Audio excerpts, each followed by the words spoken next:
Meus queridos amigos, como é que vocês estão? Tudo na paz? Espero que todos estejam muito bem. Se você se preocupa com o seu patrimônio e não quer perder dinheiro por fazer besteira de forma precipitada, a sua obrigação é ver esse vídeo aqui até o final.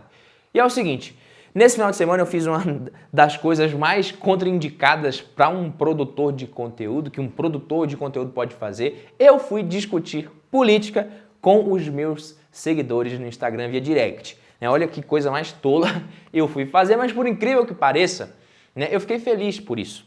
Eu vi uma galera sempre bem educada ali na hora de conversar, pude debater com algumas pessoas que explicaram a sua visão de forma racional, educada. Achei interessante isso, eu acho que o debate é válido.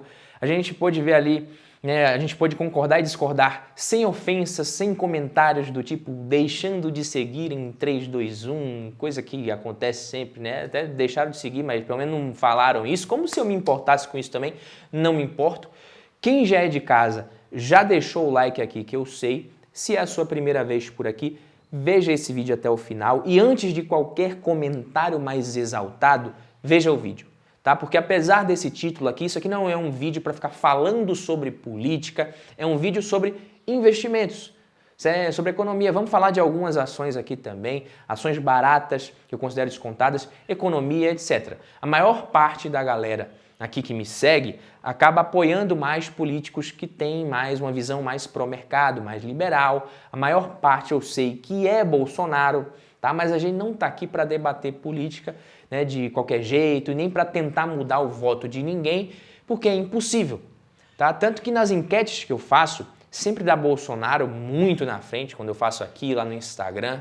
Então, a visão e o recorte da galera que me segue e as pesquisas que eu faço também de vez em quando lá no Instagram, assim como as do Datafolha, não podem ser usadas como base para nada. Mas teve uma mensagem que me chamou muita atenção lá no direct.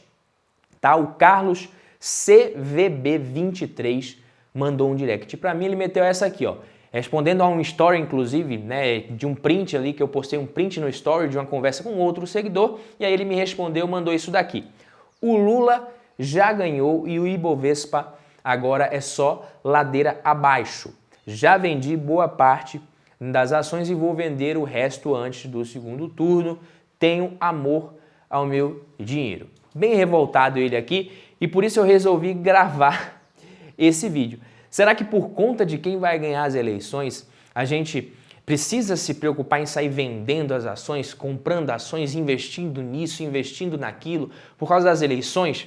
Eu comecei a responder o Carlos, a gente foi trocando ideia, a conversa foi ficando longa, um pouco mais longa do que o de costume, daí eu resolvi, olha, quer saber? Vou fazer um vídeo sobre isso porque eu acho um tema interessante, eu acho um assunto que precisa ser tratado, porque as decisões de um investidor nesse momento tem mais a ver com a mentalidade do que com política.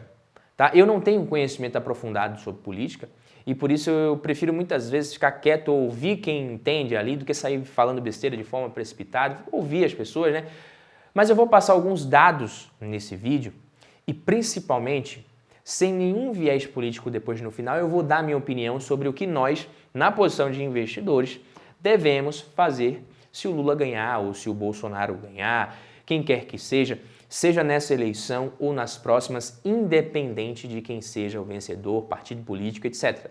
Primeiro ponto é que o Ibovespa ele já estava precificando ali uma maior facilidade do Lula se elegendo, até mesmo com possibilidade dele se eleger no primeiro turno, tanto que após esse resultado, o Ibovespa ele já começa a semana ali com um belo salto, cerca de 5% até o momento. E o cenário agora é de um Bolsonaro ali que provou que ele tem mais votos do que se previa e colocou em dúvida essas pesquisas eleitorais aí que erraram por diferenças muito acima da margem de erro em muitos estados. Chegou a 12% ali de diferença em alguns estados e isso não é margem de erro, isso é erro mesmo das pesquisas. Tanto que tanto ele quanto o Lula agora, eles vão usar os meios que eles puderem ali para conquistar os votos que estão em cima da mesa. O perfil do Congresso eleito também mostra que o futuro presidente, como vem sendo de costume, vai ter que rebolar e negociar principalmente com o Centrão. Então, pelo que eu pude ver, o Congresso ali ele não veio com muita renovação, nada demais, e quem ganhar no segundo turno para ser o novo presidente não vai ter vida mansa para aprovar os seus projetos, sejam eles mais de direita ou de esquerda. O reflexo disso é que a Bolsa já abriu subindo pra caramba hoje, no que eu estou falando para vocês aqui, Ibovespa subindo quase 5% no momento que eu estou gravando esse vídeo, e independente de quem venceu para deputado, para senador, isso era algo que eu sempre falava aqui para vocês. Quem me acompanha sabe, você pode querer se matar e brigar com seus parentes, com seus amigos por causa do seu candidato a presidente, você pode fazer isso, tá? Eu posso não concordar, mas é um direito que você tem de brigar com quem você quiser. Você pode ficar idolatrando os seus candidatos à presidência da República publicamente? Pode. Eu posso achar isso um pouco idiota, mas é um direito que qualquer pessoa tem de fazer. Mas se dê o trabalho de pelo menos lembrar em quem que você votou para deputado e senador nas próximas eleições, ou pelo menos daqui a um mês, que é o que a maioria das pessoas nem se lembra em quem votou, porque nada nesse lugar, nesse país, sai do lugar sem passar pela mão do Congresso ali. Por isso é importante que a gente tenha pessoas bem intencionadas no Congresso. Dito isso, vamos falar aqui de economia, vamos falar de investimentos. E como eu disse, né, que traria dados no vídeo, eu trouxe alguns dados referentes ao período do governo Lula, de 2003 até o final de 2010, começo de 2011. O PIB saiu de 1,48 trilhões para 3,86 trilhões. O PIB per capita saiu de R$ 8.292 para R$ 19.800. A dívida sobre o PIB saiu de 75% para 62%. A inflação saiu de 12,5% para 5,9% ao ano. O dólar saiu de R$ 3,90 para a marca impressionante de R$ 1,65. Em 2012, ali coincidiu de eu estar morando no Canadá nessa época, e eu me lembro desse dólar mais barato naquele tempo ali. Muita gente viajava para fora, gostava muito, o desemprego diminuiu, a pobreza diminuiu, né, e realmente quase tudo melhorou, com exceção de uma coisa, né? E que coisa foi essa, Badu? Você está passando pano, está defendendo o governo Lula, está falando bem, está falando mal? Tem nada a ver, tá? Não estou aqui para ficar falando bem de ninguém, passando pano para governo nenhum. Eu trouxe os dados, mas eu precisava aproveitar esse gancho para falar que nesse período ali, mais especificamente de 2000 até 2014, a gente teve o que ficou conhecido como o boom das commodities. Foi um período de forte alta no preço, de grande quantidade de matérias-primas, então a gente tem alimentos, petróleos, metais, energia, né, que ocorreu aproximadamente entre 2000 e 2014.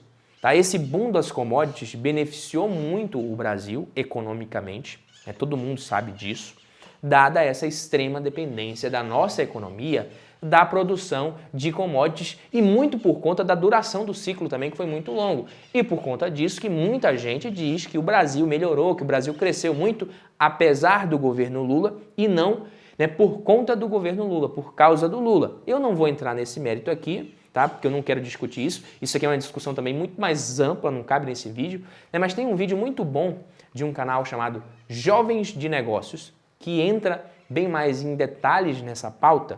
Tá? Eu vou deixar o link aqui na descrição do vídeo. Inclusive, todos esses dados que eu citei aqui anteriormente, eu tirei desse vídeo. É um vídeo bem bacana. Esse é um canal que eu gosto pra caramba. É um canal que você pode confiar nas informações e no conteúdo, e que está fazendo alguns vídeos também com essa pegada mais de economia, política ultimamente. Quem já conhece o canal pode deixar aqui nos comentários a opinião sobre os Jovens de Negócios.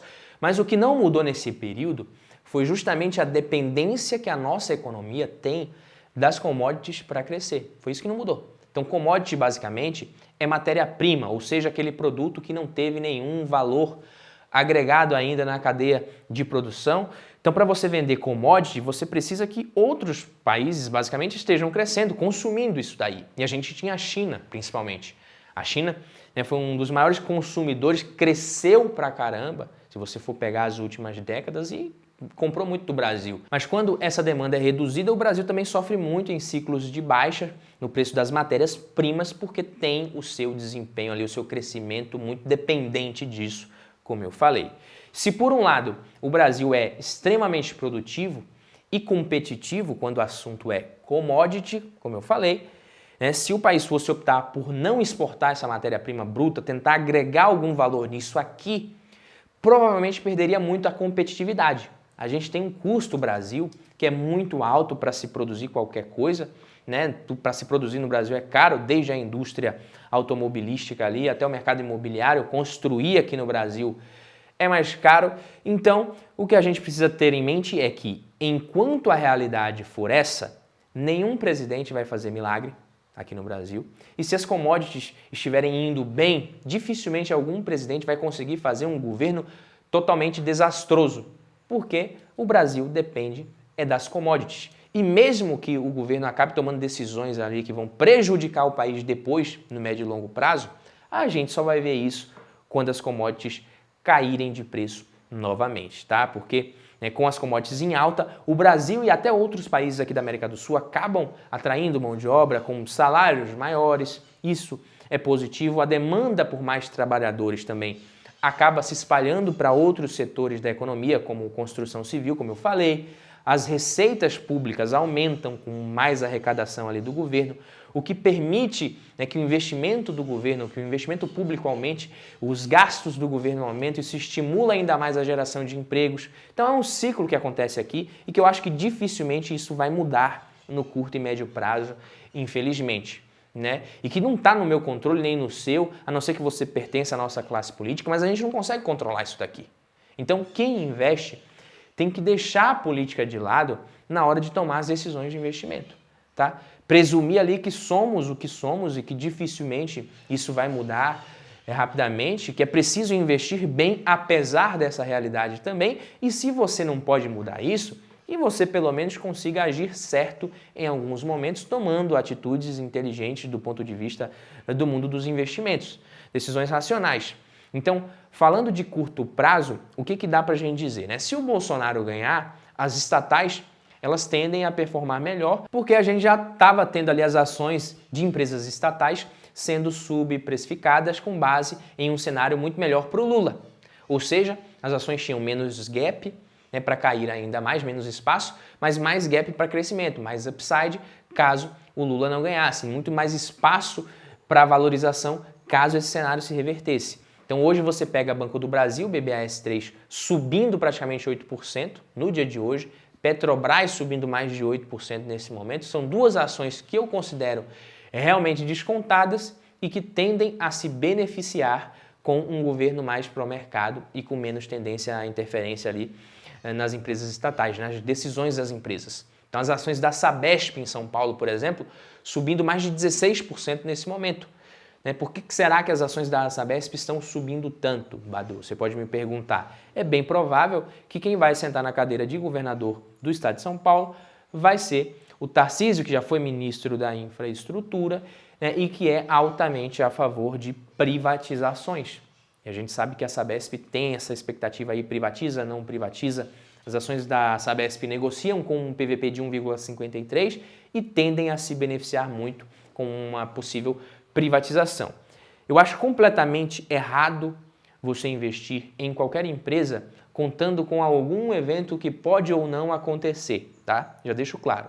Se a gente tem um Lula ganhando, provavelmente as ações mais ligadas à economia doméstica podem ter um desempenho melhor no curto e médio prazo. Como eu já disse outras vezes aqui também, empresas varejistas de alimentos, por exemplo, podem ter um desempenho melhor, até mesmo com o começo do ciclo de queda da taxa Selic. O varejo de alimentos é bem menos cíclico que o varejo de eletrodomésticos, né, e outros bens duráveis, por exemplo, mas tudo isso é curto prazo, pessoal. Tudo isso é curto prazo.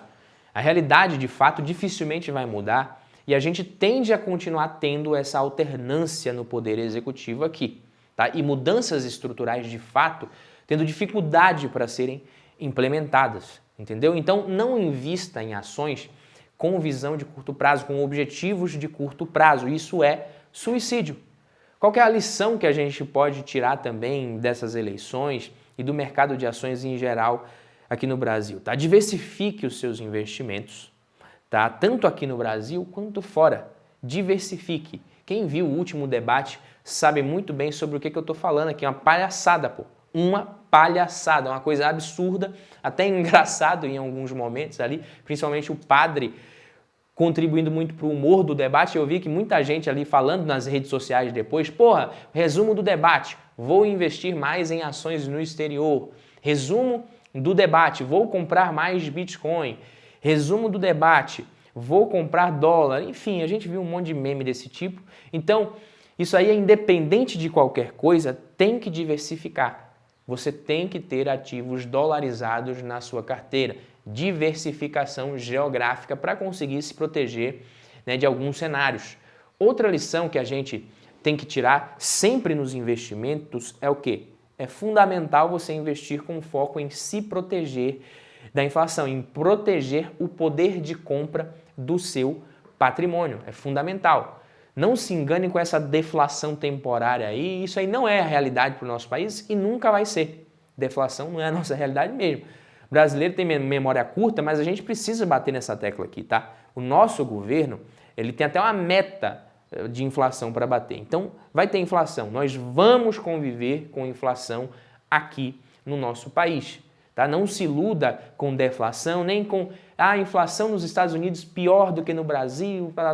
Não se iluda com isso, com nada disso. Tá? Para o Brasil e os Estados Unidos você poder comparar, o Brasil precisa melhorar muito e os Estados Unidos piorar muito. E os melhores ativos para você se proteger da inflação no longo prazo são as ações. Tá? É investir em bons negócios, em bons ativos. O setor elétrico está cheio de ações bacanas, com bons fundamentos ali no longo prazo, receita previsível, lucro previsível, paga dividendo.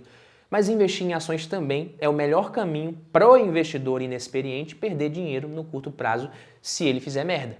Então é possível que a gente tenha a taxação dos dividendos aqui também se tornando realidade. Isso pode acontecer independente do vencedor das eleições, inclusive, se você não sabe, certo?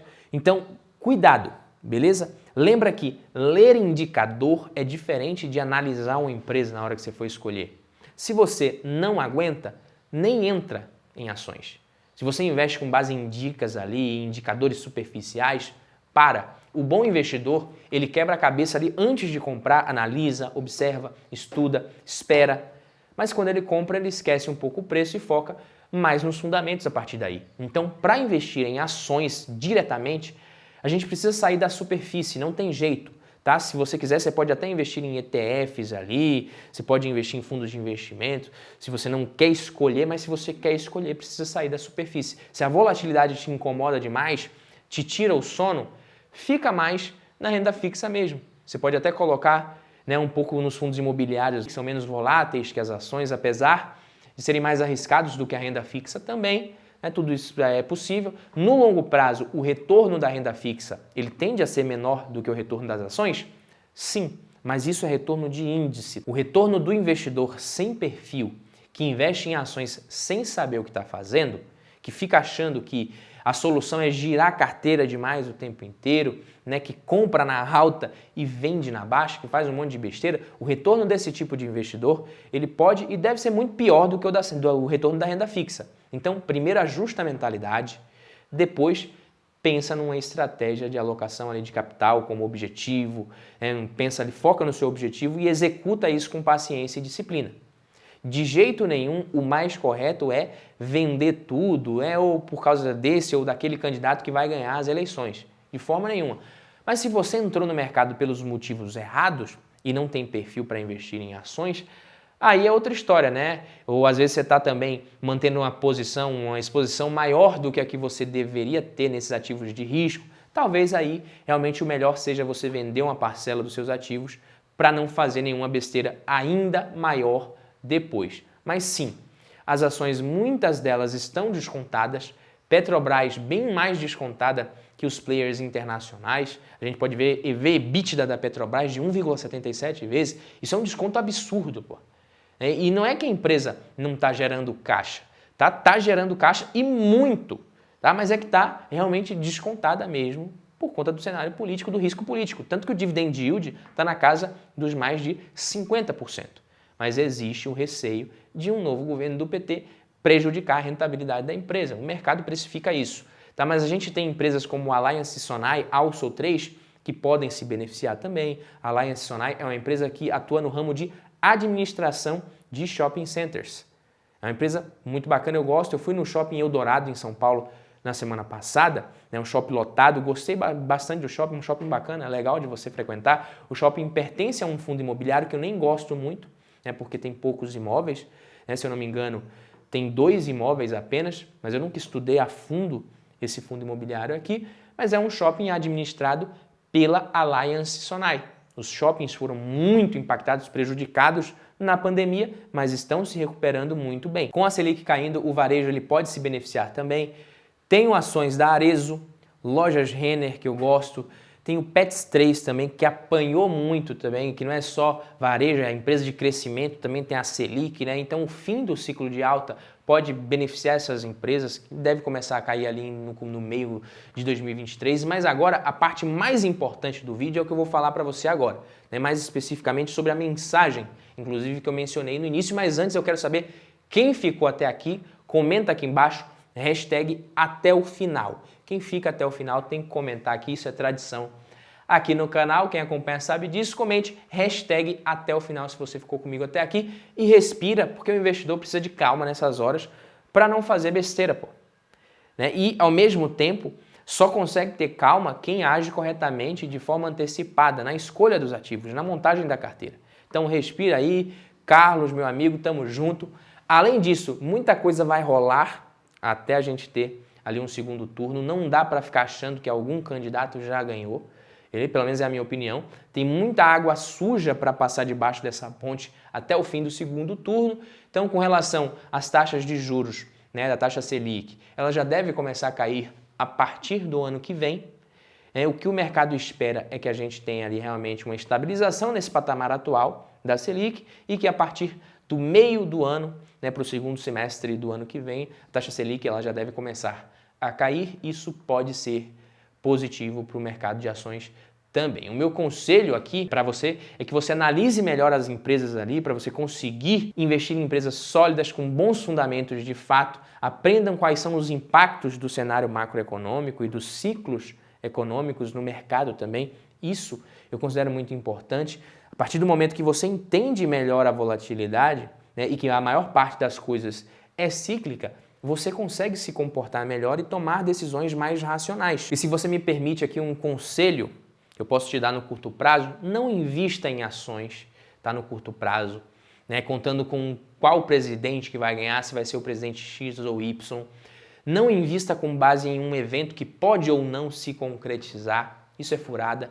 Tenha uma carteira de investimentos bem montada, de forma inteligente, eficiente, de acordo com o seu perfil e com os seus objetivos, tá? Nós vamos começar a ter aqui no canal pelo menos 2 vezes por mês um vídeo bem completo, com análise completa sobre ações, sobre empresas, vídeo ali de 20, 25 minutos, vídeo longo mesmo. Já estamos tendo os vídeos aqui do tipo raio-x, do tipo check-up de ações, que é um conteúdo legal para quem quer ali ir aprendendo aos poucos, quer ir pegando aos poucos, não é nada tão aprofundado também. Vou voltar também, né, dando sequência aqui à carteira do canal, com o quadro da carteira do canal, a partir do mês de outubro, porque para investir você precisa sair da superfície. É claro que eu não vou fazer recomendação, não faço recomendações, mas para investir você precisa sair da superfície. Então quem ainda não está inscrito, se inscreve, deixa o like aqui no vídeo que eu vou te ensinar a sair da superfície. A gente se vê no próximo. Um abraço, tamo junto, valeu!